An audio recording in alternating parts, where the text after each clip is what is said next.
Welcome to Byte-Sized Tech, where we blend casual conversations with insightful discussions on the latest in technology and gadgets. Great to be here. We've got a lot to unpack today, from getting more out of your headphones to some really big picture AI stuff. Absolutely. Let's start with something close to, well, my ears anyway, headphones. We spend good money on these things, right?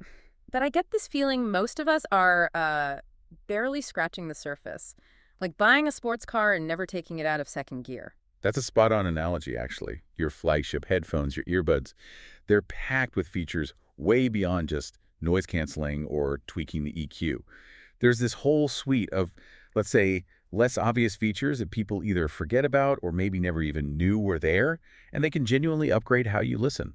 Okay, I'm intrigued. I'm always chasing better sound quality. So lossless playback, that sounds like a direct route to, hearing music the way it was meant to be heard. It really is. Yeah. A lot of the top headphones now support these lossless audio codecs, things like aptX lossless or LDAC. Basically, they let you stream music at much higher byte rates. Think more data, more detail, more nuance from the original recording. So it's not just numbers, it's actual audible difference. Oh, definitely. For Android users, it's often the default or easy to switch on. If you're using an iPhone, though, you might need to pop into the iOS or macOS music settings to enable it. Right. And sometimes, just plugging them in with a wire does the trick automatically on certain models. Gotcha. So worth checking those settings. Okay, but what about practical stuff? Like that horrible moment your headphones die and your charger's inevitably at home. Happens to me all the time. Ah, yes, the dreaded dead battery. That's where reverse charging is, well, a lifesaver. Yeah. It's a feature that lets you pull power from your phone, iPhone, Android, whatever, or even your laptop using a USB-C cable. Seriously, my phone can charge my headphones. Yep. Turns your phone into a little emergency power pack. Super handy when you're caught out. Yeah. That is brilliant. Changes how you think about managing your gear on the go. Okay, another annoyance. Juggling connections. Phone rings, but you're listening to something on your laptop. Disconnect, reconnect. It's a pain. Oh, I hear you. That's exactly what multi-point pairing, sometimes called dual pairing, fixes. It lets your headphones stay connected to two devices, say your phone and your laptop, at the same time. So seamlessly. Pretty much. You could be listening to music on the laptop, a call comes in on the phone, you answer it, and the audio just switches over. No fiddling required. You usually set it up in the app once. Okay, that sounds like a feature I definitely need to check for. Total game changer for workflow. What about call quality itself? Sometimes I feel like I have to shout when I'm using headphones for calls. Yeah, that's common. The feature you're looking for there is called side tone. It basically lets you hear your own voice a bit more clearly inside the headphones during a call. So you can adjust your speaking volume naturally without feeling like you need to raise your voice. Ah, so I can hear myself better, which means I speak normally and sound better to them. Exactly. Makes calls clearer for everyone. Bose and Jabra often have good side tone controls. AirPods have something similar called voice isolation too, which helps cut background noise. Makes perfect sense. And going even more hands-free, controlling calls with head movements, that sounds like pure sci-fi. It does, right? But it's becoming real. Head gestures are popping up on the latest AirPods, some Sony models too. You can shake your head side to side to reject a call or nod to accept it. Wow. Yeah, truly hands-free. You'll usually find the option to turn it on in the settings or the companion app. Okay, so many features. But digging through apps constantly to find them is annoying too. Any shortcuts? Definitely. That's where widgets in the control center come in handy. On Android, many headphone apps offer widgets, maybe in your notification shade, for quick access to battery levels or noise-canceling modes. Great, quick access. And for AirPods on iOS, you just swipe down for the control center. You get a lot of controls right there without needing to open the specific app. Super convenient. Nice. And one last thing on headphones spatial audio. I always thought that needed specific, often expensive headphones. Is that still true? That's a really good point, and actually, no. The landscape's changing. That immersive 3D sound effect isn't just for specific headphones anymore. Some phones, especially Androids like the Google Pixels or OnePlus models, offer spatial audio processing built in. And the cool part, it works with any headphones, wired or wireless. Any headphones? Seriously? Yep, gives you that surround sound feel for free. Now, Google's fancy head-tracked version that is specific to their Pixel Buds Pro adds another layer of immersion. But basic spatial audio, much more accessible now. That's genuinely impressive. It really makes you rethink needing the absolute latest gadget sometimes. Okay, so we've got potentially amazing sound from our headphones, but what about the source? The music itself? Heard Spotify's finally doing something big here? Yes. The wait is finally over for many.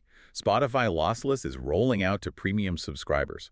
And this isn't just a tiny tweak, it's a massive jump in quality.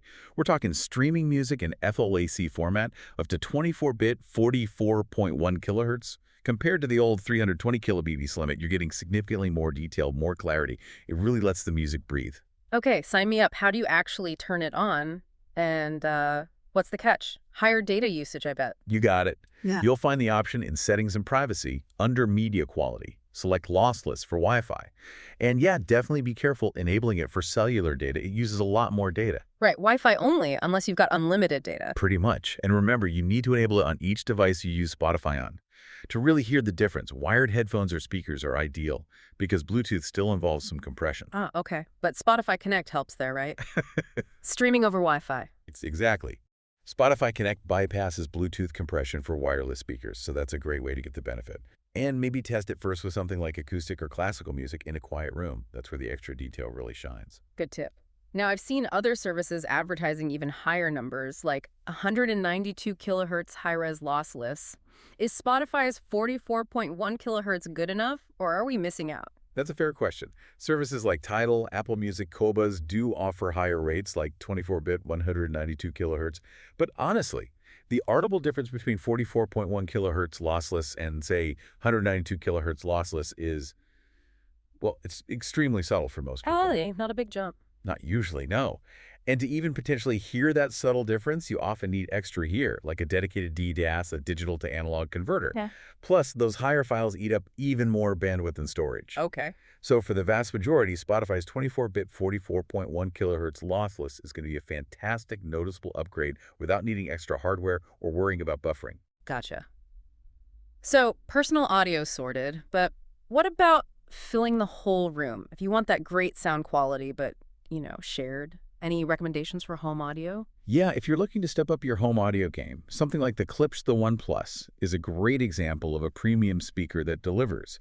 It's designed primarily as a wired setup, which gives you that consistent, reliable connection. And trust me, this thing gets loud. It can easily fill a decent-sized room with really impressive sound. Okay, loud is good sometimes. But what about the sound profile? Is it all just bass, or can you hear the details? That's where it really shines, I think. It delivers this really satisfying, booming bass. You can feel it, but crucially, it doesn't muddy the vocals or the mid-range. Mm-hmm. So whether you're listening to, Charlie XCX or maybe something more intricate like Wolf Alice, you hear everything clearly. It's got a really nice balance.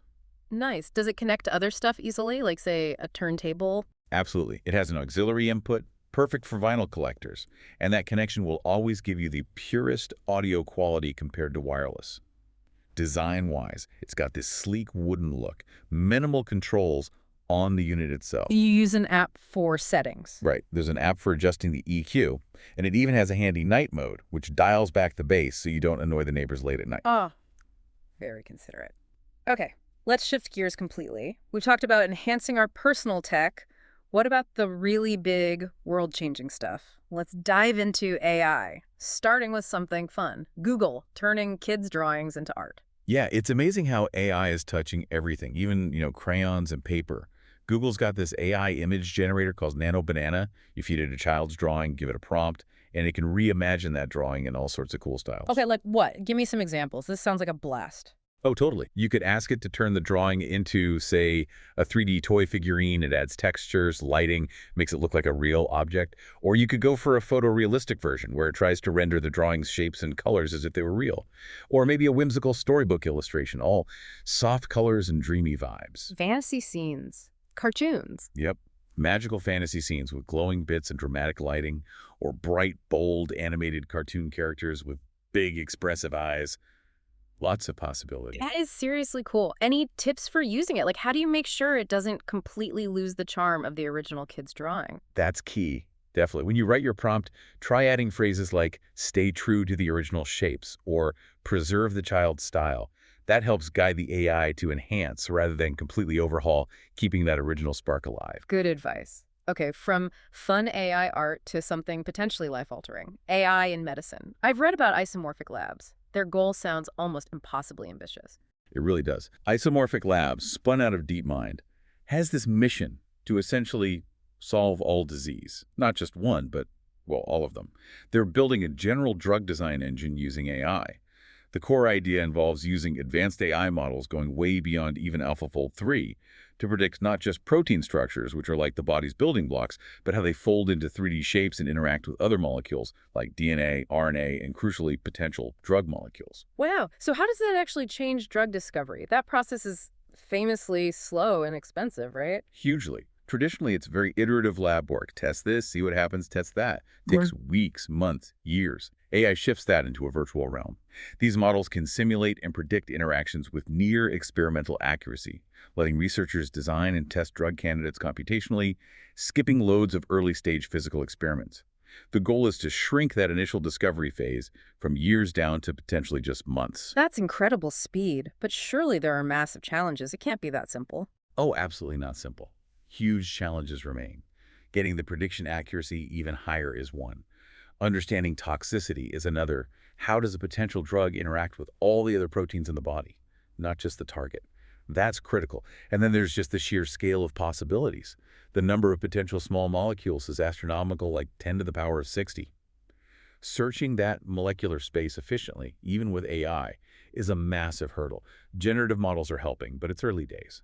So with this massive goal, where are they focusing their efforts first? They're starting strategically with oncology, cancer, and immunology, things like inflammatory diseases. These areas were picked partly because they have a huge impact, but also because there are relatively good preclinical models to work with, which helps validate the AI's predictions. And the long-term vision, you said transforming cancer. Yeah, the really inspiring long-term vision is to potentially turn diseases like cancer into chronic, manageable conditions, where maybe you need ongoing treatment, but you can live a relatively normal lifespan. That's the dream. Are they building unique AI for each disease, or is it more general?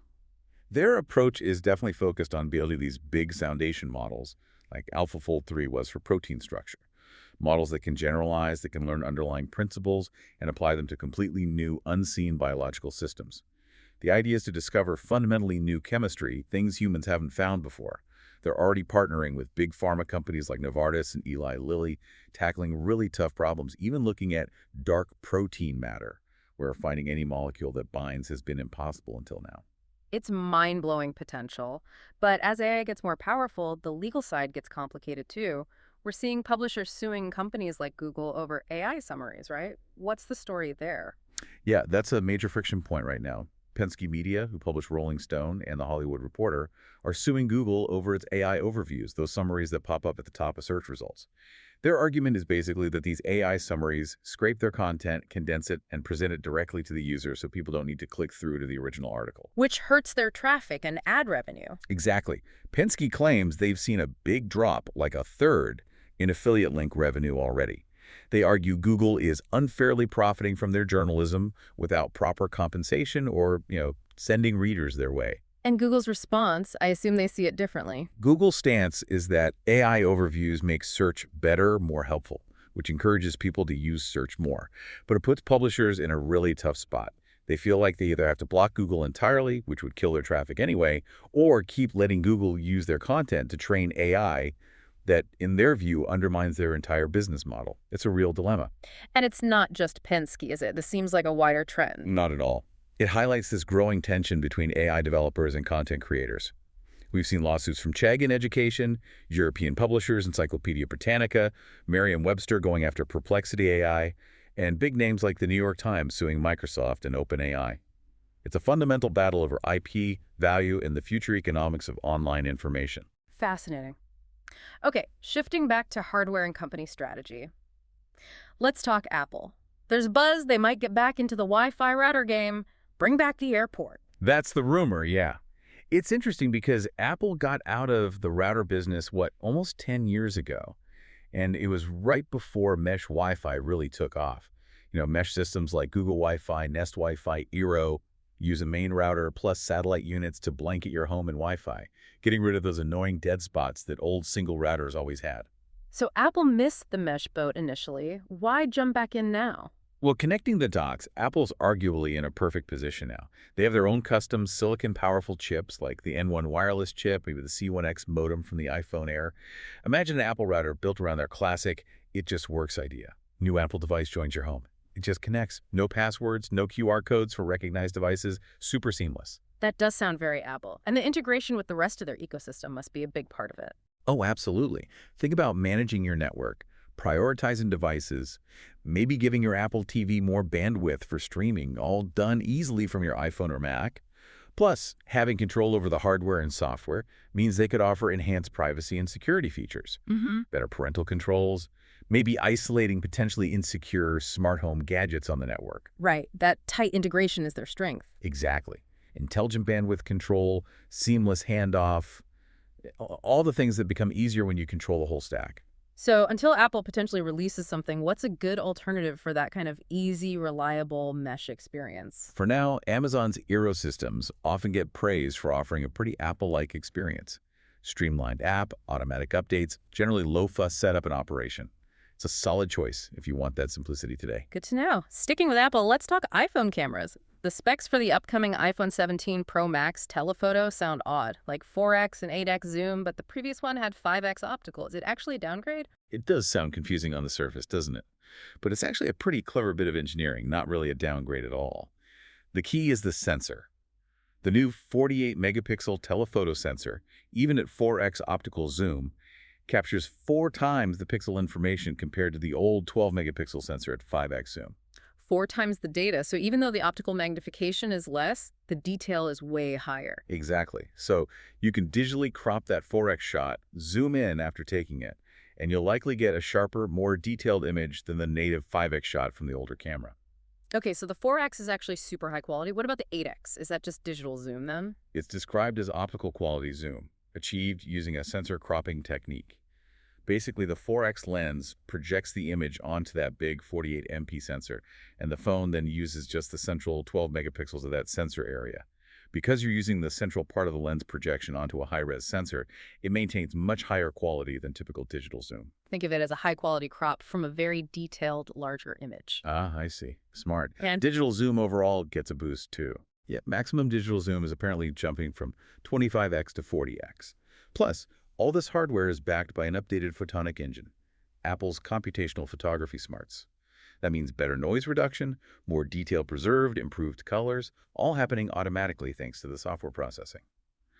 So yeah, despite the slightly confusing numbers, the actual zoom performance and image quality should be a noticeable step up. clever stuff.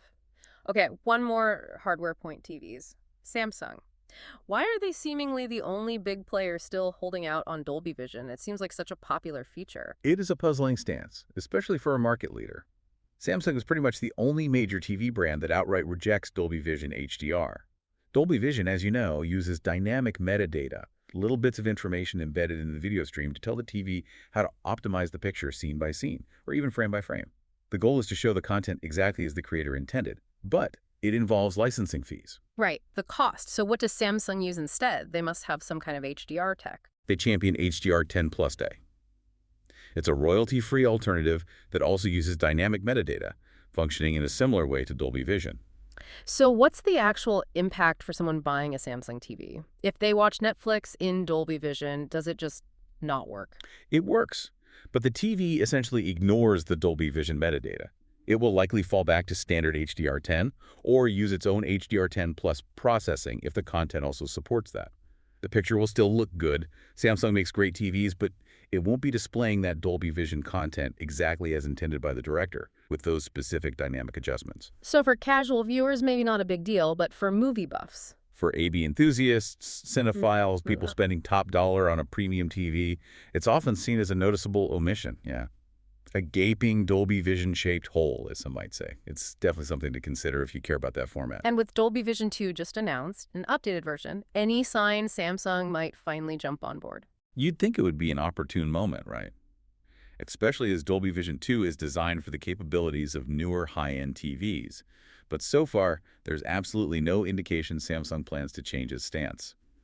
It remains a key differentiator or drawback, depending on your perspective. Interesting. Okay, let's pull back from specific hardware and talk about using AI ourselves more effectively. ChatGPT-5, for instance. How do we get it to stop giving generic answers and act like a real expert? That's a great question. You can actually prompt it much more effectively to get expert-level responses. There's a structure that works really well. Try something like this. You are an expert put in a role, like personal trainer or marketing strategist with 20 years of experience in specify the field. Your task is to state your specific goal clearly. Ask me 3 clarifying questions before you answer. Once I've answered, give me a step-by-step solution as if you were explaining it to a beginner. Finish with 1 actionable takeaway. Whoa, that's detailed. How does that structure make such a difference? It works on a few levels. First, assigning a specific expert role focuses its knowledge and style. It's not just a general AI anymore. Second, forcing it to ask clarifying questions makes it pause and tailor the response to you based on your answers. It stops it from just giving a generic spiel. Personalization, right. Exactly. And third, demanding that step-by-step structure, explained simply, makes the advice easy to understand and follow. Plus, ending with that single actionable takeaway gives you something concrete to do immediately. It shifts it from chatbot to, like, a mini consultant. That's genuinely useful, a great way to leverage the tool better. Okay, finally, let's wrap up with a look at leadership in the tech world. Tesla's board defending Elon Musk's huge pay package has been in the news. What's their reasoning? Yeah, Tesla's board chair has been quite vocal about it. They essentially argue that Musk is a generational leader, and he's uniquely vital for guiding Tesla through what they see as a massive transformation ahead. They point to his ambitious goals outlined in the Master Plan AI, full autonomy, the Optimus robot, and say he's the one person who can realistically achieve them for Tesla over the next decade. So they see him as basically indispensable for the company's future vision. That's the core message. They feel his specific mix of vision and drive is irreplaceable right now. Yeah. They also made a point of saying they do have serious succession plans in place, both for emergencies and for a longer-term future when Musk might eventually step back a bit. And they link his presence to attracting talent, too. Yes, they argue his direct involvement is a key reason Tesla pulls in such top-tier engineering and AI talent from around the world. So the defense is really built around him being crucial for innovation, execution, and talent acquisition for their ambitious future. So much going on, from the tiny details in our headphones to these huge, potentially world-changing bets on AI and leadership. It really shows how interconnected everything is becoming. It really does. And maybe the final thought is, how much of this potential are we actually tapping into? Are we actively exploring these features, these tools, or just using the surface level? There's often so much more capability right under our noses. A great point to end on. Are we getting the most out of the tech we already have? Something to think about. Definitely. Thanks for tuning in to Byte-Sized Tech. If you enjoyed this episode, like, comment, share, and subscribe for more fun tech discussions.